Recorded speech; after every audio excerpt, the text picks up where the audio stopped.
ನಮಸ್ಕಾರ. ನಾನು ನಿಮ್ಮ ಭಾಗ್ಯನಾರಾಯಣ ಬೊಗ್ಗವರಪೋ. ನೀವು ನೋಡ್ತಾ ಇದ್ದೀರಿ ಸುದ್ದಿ ಸರ್ಕಲ್. ಹಿಂದಿ ನ್ಯೂಸ್ ಚಾನೆಲ್ಗಳಿಗೆ ಒಂದು ಸೂಚನೆ ಬಂದಿದೆ, ಒಂದು ಪತ್ರ ಬಂದಿದೆ, ಒಂದು ಆದೇಶದ ರೂಪದ ಪತ್ರ ಬಂದಿದೆ. ಎಲ್ಲಿಂದ? ಇನ್ಫಾರ್ಮೇಶನ್ ಅಂಡ್ ಬ್ರಾಡ್ಕಾಸ್ಟಿಂಗ್ ಡಿಪಾರ್ಟ್ಮೆಂಟ್ ಇಂದ, ಸಚಿವಾಲಯದಿಂದಲೇ ಬಂದಿದೆ. ಏನು ಅಂತ? ನಿಮ್ಮದು ಹಿಂದಿ ನ್ಯೂಸ್ ಚಾನೆಲ್, ಅದರಲ್ಲಿ ಉರ್ದು ಬಳಕೆ ಆಗ್ತಿದೆ, ಅದನ್ನ ತಡೆಯಿರಿ. ಹಿಂದಿ ಪರಿಣಿತರನ್ನ ನೇಮಕ ಮಾಡಿಕೊಳ್ಳಿ. ಬೊಬ್ಬೊಬ್ಬೊಬ್ಬ, ಎಲ್ಲಿಗೆ ಬಂತು ನೋಡ್ರಿ ಮುಸ್ಲಿಂ ದ್ವೇಷ. ಸರ್ಕಾರದ ಆದೇಶ ಬರ್ತಿದೆ, ಚಾನೆಲ್ಗಳಿಗೆ ನೋಟಿಸ್ ಬರ್ತಿದೆ. ಏನು ಹೇಳಬೇಕು ಈ ನೋಟಿಸ್ಗೆ? ಎಂತಹ ನಾನ್ಸೆನ್ಸ್ ಇದು! ಯಾಕೆ ನಾನ್ಸೆನ್ಸ್?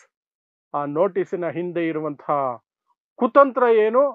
ಮತ್ತು ನರೇಂದ್ರ ಮೋದಿ ಅವರು ಲೇಟೆಸ್ಟ್ ಸ್ಪೀಚ್ GST ಬಗ್ಗೆ ಮೊನ್ನೆ ಕೊಟ್ಟಿದ್ರಲ್ಲ, ಅದನ್ನೇ ಪರಿಗಣಿಸಿದ್ರು ಸಹ ಅದರಲ್ಲಿ 40% ವರೆಗೆ ಉರ್ದು ಪದಗಳೇ ಇತ್ತಲ್ಲ.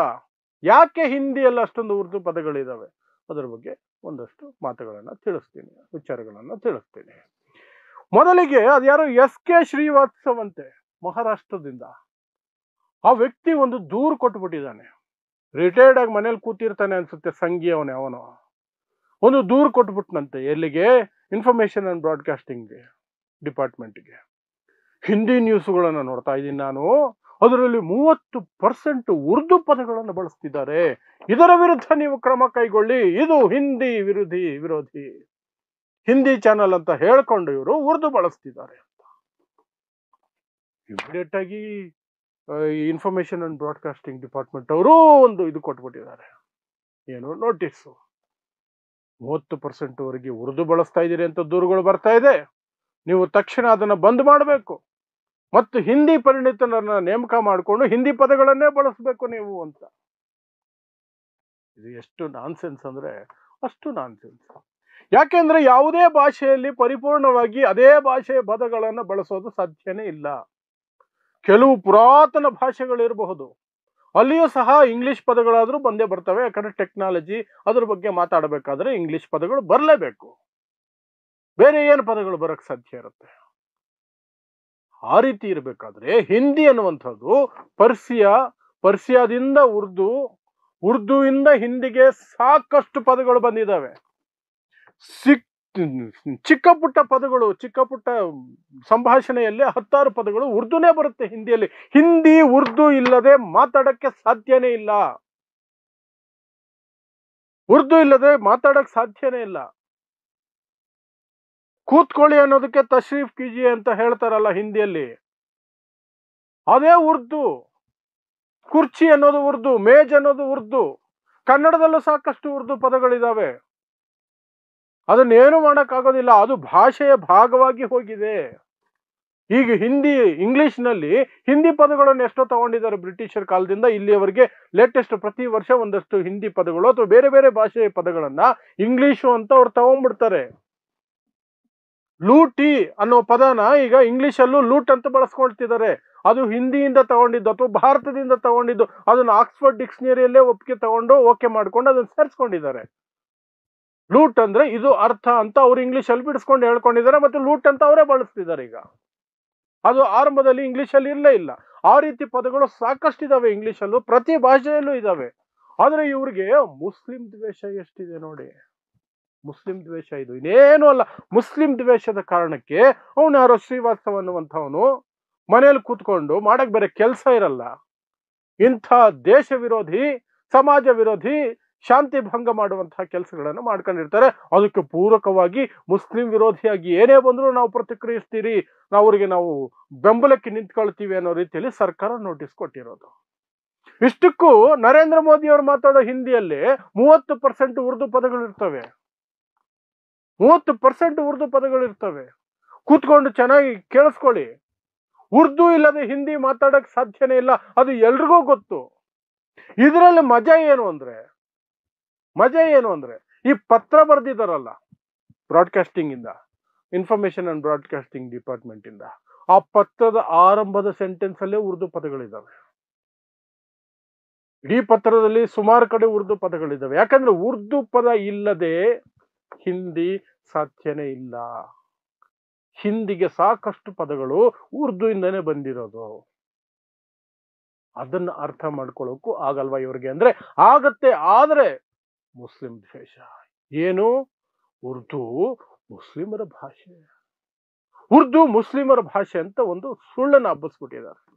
ಅದು ಆಕ್ಚುಲಿ ಮುಸ್ಲಿಮರ ಭಾಷೆ ಅಲ್ಲ, ಅದೊಂದು ಭಾಷೆ. ಎಲ್ಲ ಭಾಷೆಯ ಹಾಗೆ ಅದು ಒಂದು ಭಾಷೆ. ಭಾಷೆಗೆ ಧರ್ಮ ಇರಲ್ಲ, ಭಾಷೆಗೆ ಧರ್ಮ ಇರಲ್ಲ. ಆದ್ರೆ ಇವರು ಅದಕ್ಕೆ ಮುಸ್ಲಿಮರದು ಒಂದು ಕಲರ್, ಗ್ರೀನ್ ಅಂದ್ರೆ ಮುಸ್ಲಿಮರದು, ಉರ್ದು ಅಂದ್ರೆ ಮುಸ್ಲಿಮರದು, ಚಂದ್ರ ಅಂದ್ರೆ ಮುಸ್ಲಿಮರದು, 786 ನಂಬರ್ ಅಂದ್ರೆ ಮುಸ್ಲಿಮರದು, ಹೀಗೆ ಅದನ್ನು ಸಹ ದ್ವೇಷ ಮಾಡೋದಕ್ಕೆ ಶುರು ಮಾಡಿಬಿಟ್ಟಿದ್ದಾರೆ. ಅದರ ಭಾಗವಾಗಿ ಇದನ್ನೆಲ್ಲ ಮಾಡ್ತಾರೆ, ಅದ್ರ ಭಾಗವಾಗಿ ಇದೆಲ್ಲ ಮಾಡ್ತಾರೆ. ಇದು ಈಗಿನ ಕಥೆ ಅಲ್ಲ. ಈ ಹಿಂದೆನೆ ಸುಪ್ರೀಂ ಕೋರ್ಟ್ಗೊಂದ್ಸಲ ಹೋಗಿದ್ರು ಕೆಲವರು ಅಯೋಗ್ಯರು. ಹಿಂದಿ ನ್ಯೂಸ್ ಓದುವಾಗ ಅಥವಾ ಹಿಂದಿ ಪತ್ರಿಕೆಗಳಲ್ಲಿ ಉರ್ದು ಪದಗಳನ್ನು ಬಳಸ್ತಾ ಇರೋಂಗೆ ಆದೇಶ ಕೊಡಿ ಅಂತ ಸುಪ್ರೀಂ ಕೋರ್ಟ್ಗೆ ಹೋಗಿದ್ರು ಕೆಲವರು ನಾಲಾಯಕಗಳು. ಸುಪ್ರೀಂ ಕೋರ್ಟ್ ಏನ್ ಹೇಳ್ತು ಗೊತ್ತಾ? ಕಾಮನ್ ಸೆನ್ಸ್ ಇದೆಯಾ ನಿಮಗೆ ಅಂತ ಕೇಳಿದ್ರು. ಭಾಷೆ ಹೆಂಗೆ ಉಗಮ ಆಗತ್ತೆ, ಹೆಂಗೆ ಬೆಳವಣಿಗೆ ಆಗತ್ತೆ, ಹೆಂಗೆ ಬೆಳೀತಾ ಹೋಗುತ್ತೆ, ಹೆಂಗೆ ಆಡ್ ಆಗ್ತಾ ಹೋಗುತ್ತೆ, ಸೇರ್ಸ್ಕೊಳ್ತಾ ಹೋಗುತ್ತೆ ಪದಗಳನ್ನ ಅನ್ನೋದ್ರ ಬಗ್ಗೆ ಜ್ಞಾನ ಇದೆಯಾ ನಿಮ್ಗೆ ಅಂತ ಉಗಿದಿದ್ರು ಸುಪ್ರೀಂ ಕೋರ್ಟ್ ಅವರು. ಆಮೇಲೆ ಸ್ಪಷ್ಟವಾಗಿ ಸುಪ್ರೀಂ ಕೋರ್ಟ್ ಹೇಳಿತ್ತು, ಉರ್ದು ಮುಸ್ಲಿಮರ ಭಾಷೆ ಅಲ್ಲ, ಅದು ಒಂದು ಭಾಷೆ. ಎಲ್ಲ ಭಾಷೆಗಳ ಹಾಗೆ ಅದು ಒಂದು ಭಾಷೆ, ಅದಕ್ಕೊಂದು ಧರ್ಮ ಇರಲ್ಲ, ಭಾಷೆಗೆ ಧರ್ಮ ಇರಲ್ಲ, ಅದು ಸಂವಹನಕ್ಕೆ ಬಳಸುವಂತಹ ಒಂದು ವಿಧಾನ ಭಾಷೆ. ಅದು ಅಷ್ಟು ಉಗಿದಿದ್ರು ಸಹ ಈಗ ಯಾರೋ ಹೊಸ ಕತೆ ಇವ್ರು ತಗೊಂಡ್ಬಂದಿರೋದು. ಇದಕ್ಕೆ ಸರ್ಕಾರದ ಕಡೆಯಿಂದ ನೋಟಿಸ್ ಬೇರೆ, ಅದಕ್ಕೆ ಬೇರೆ ಎಲ್ಲ ಕಡೆ ಟ್ರೋಲ್ ಆಗ್ತಾ ಇದೆ. ಮೊನ್ನೆ GST ಕುರಿತಾಗಿ ಮೋದಿ ಭಾಷಣ ಮಾಡಿದ್ರಲ್ಲ, 5 ಗಂಟೆಗೆ ಬಂದು 8 ಗಂಟೆಗೆ ಬಂದ್ರೆ, ಯಾವಾಗ್ಲೂ ಬಂದಂಗೆ 8 ಗಂಟೆಗೆ ಬಂದ್ರೆ ಇಂಡಿಯಾ ಪಾಕಿಸ್ತಾನ್ ಮ್ಯಾಚ್ಗೆ ಡಿಸ್ಟರ್ಬ್ ಆಗ್ಬಿಡುತ್ತೆ, ಜೈಶಾಗ ಲಾಸ್ ಆಗ್ಬಿಡುತ್ತೆ ಅಂತ ಹೇಳಿ 5 ಗಂಟೆಗೆ ಬಂದಿದ್ರಲ್ಲ.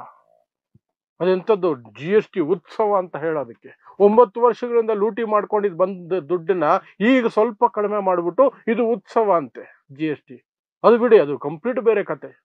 ಆದ್ರೆ ಆ ಭಾಷಣ ಇತ್ತಲ್ಲ, ಆ ಭಾಷಣವನ್ನೇ ಈಗ ಮುಂದಿಟ್ಟು ಈ ನೋಟಿಸ್ ಅನ್ನು ಪಕ್ಕದಲ್ಲಿಟ್ಟು, ಈ ನೋಟಿಸ್ ಅಲ್ಲಿ ಎಷ್ಟು ಉರ್ದು ಪದಗಳಿದೆ, ಆ ಭಾಷಣದಲ್ಲಿ ಎಷ್ಟು ಉರ್ದು ಪದಗಳಿದೆ, ನರೇಂದ್ರ ಮೋದಿ ಅವರ ಪ್ರತಿ 30 ಸೆಕೆಂಡ್ ಅಲ್ಲಿ 50 ಪದ ಮಾತಾಡಿದ್ರೆ ಅದರಲ್ಲಿ 10-15 ಪದ ಉರ್ದುನೇ ಇದೆ ಅಂತ ಎತ್ತಿ ತೋರಿಸ್ತಾ ಇದ್ದಾರೆ. ಅದು ಮೋದಿ ತಪ್ಪು ಅಂತ ಹೇಳ್ತಾ ಇಲ್ಲ, ಭಾಷೆ ಇರೋದೇ ಹಾಗೆ, ಭಾಷೆ ಡೆವಲಪ್ ಆಗಿರೋದೇ ಹಾಗೆ, ಅಷ್ಟೇನೆ, ಇನ್ನೇನು ಇಲ್ಲ. ಅದು ಎಲ್ಲಾ ಭಾಷೆಯಲ್ಲೂ ಇದೆ, ಕನ್ನಡದಲ್ಲೂ ಇದೆ, ತಮಿಳಲ್ಲೂ ಇದೆ, ತೆಲುಗಲ್ಲೂ ಇದೆ, ಎಲ್ಲಾ ಭಾಷೆಯಲ್ಲೂ ಇದೆ, ಎಲ್ಲ ಭಾಷೆಯಲ್ಲೂ ಇದೆ.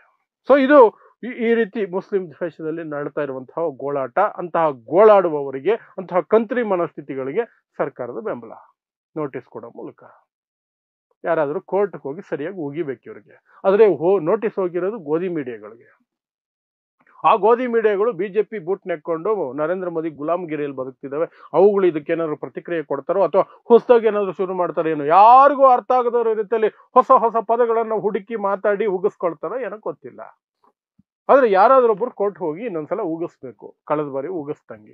ಆಗ ಮಾತ್ರ ಈ ಶ್ರೀವಾತ್ಸವ ಅನ್ನುವಂತಹ ಅಯೋಗ್ಯರು ಇರ್ತಾರಲ್ಲ, ನಾಲಾಯಕಗಳು, ದೇಶಕ್ಕೆ ₹1 ಲಾಭ ಇರಲ್ಲ ಇವರೆಲ್ಲ, ಇಂತಹ ಕುತಂತ್ರಗಳನ್ನು ಮಾಡೋದಕ್ಕೆ ಮಾತ್ರ ಬದುಕಿರ್ತವೆ ಅವು. ಯಾಕಂದ್ರೆ ಶತಮಾನಗಳಿಂದ ಕುತಂತ್ರದಲ್ಲಿ ಅನ್ನ ತಿಂದವಲ್ಲ ಇವು. ಆ ತೆವಲು ಇವುಗಳಿಗೆ, ನಾಲ್ಗೆ ತೆವಲು ಅಂತವ್ರಿಗೆ ಬುದ್ಧಿ ಬರ್ಬೇಕು ಅಂದ್ರೆ ಸುಪ್ರೀಂ ಕೋರ್ಟ್ ಇಂದ ಇನ್ನೊಂದು ರೌಂಡ್ ಉಗಿಸ್ಬೇಕು ಇವರಿಗೆ ಭಾಷೆ ಬಗ್ಗೆ, ಆಗ ಮಾತ್ರ ಸಾಧ್ಯ ಆಗುತ್ತೆ ಅಷ್ಟೇ. ಸೊ ಇಂತಹದೇ ವಿಶೇಷ ಸುದ್ದಿಗಳಿಗಾಗಿ ನೋಡ್ತಾ ಇರಿ ಸುದ್ದಿ ಸರ್ಕಲ್. ನಾನು ನಿಮ್ಮ ಭಾಗ್ಯನಾರಾಯಣ ಬೊಗವರಪು.